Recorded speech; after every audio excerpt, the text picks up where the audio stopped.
So I wanted to do a quick video. I saw this panorama head cheap on one of my favourite websites, and so I thought I'd buy it to have a look at. I think I paid £14, and it's a very, very little elegant design.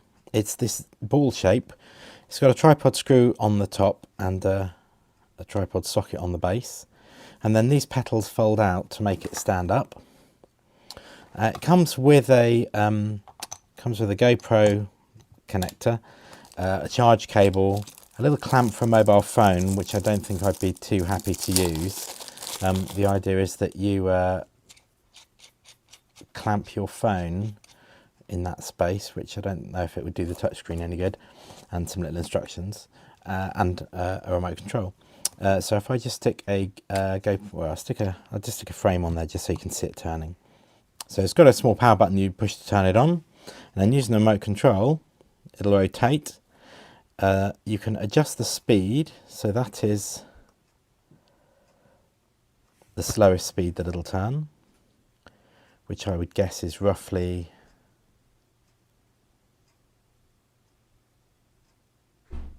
it's about a 20-second rotation. And then you can push the faster button, and I think there's 2 or 3 speeds, not a huge number. And that looks like the fastest, so that would be counting. That's about a 15-second rotation, so it doesn't change a great deal. You can turn it left or right. It also does a sweep where it will turn roughly, I don't know, not quite 90 degrees, I'd say it's about 70 degrees, and it'll go back and forward. And again, you can adjust the speed of that sweep. So if I turn it right down, you can see that's the slowest speed it'll sweep.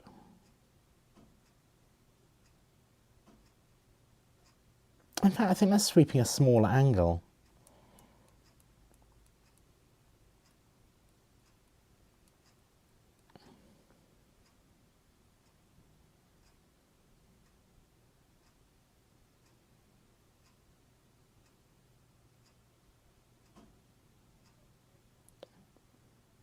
Okay, and then the last thing it does, which is probably a bit pointless, is it says 10 seconds on the button. And basically what it does is it every 10 seconds it will turn 5 degrees. So you'll see it, wait 10 seconds, and then it turns 5 degrees. I'm not quite sure what you'd use that for. I guess if you had a camera that you were stitching photos together to take a 360, that would be useful for maybe. So there you go. So those are the good things. The bad things are that it has quite a lot of slop in it, which I've also seen with other similar things. So when you use it outside, but what I found was that when it was rotating, it would jiggle a bit in the wind, and also when it was doing its 5 degree turns, it would turn and then sort of be blown back. So it had this sort of turn and then bounce back, turn and bounce back. Now, depending on what you're using it for, if you're just using it to grab still frames, then that wouldn't perhaps be an issue. So that may not be a problem at all.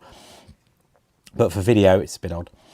Anyway, so yeah, I think, I don't know what it's useful for, but I just thought I'd put a review up because it just fascinates me. It's got a rechargeable battery, which it says lasts 3 hours.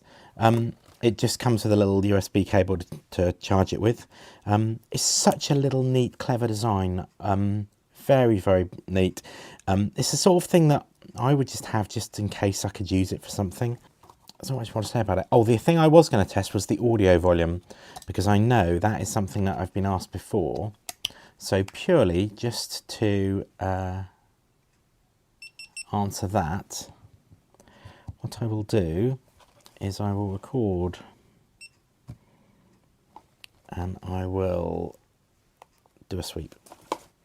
So I've now switched to the GoPro audio, so you'll be able to see if the audio, can you hear the motor turning? I suspect you probably can. It's certainly much quieter than the Turns Pro, but it's also faster. It doesn't have that stop-start. So let's turn it to the slow speed. Let's just see how that audio sounds. So this is the GoPro audio now. We'll just see if you can hear the motor turning when I'm not talking. Anyway, I'll stop that now.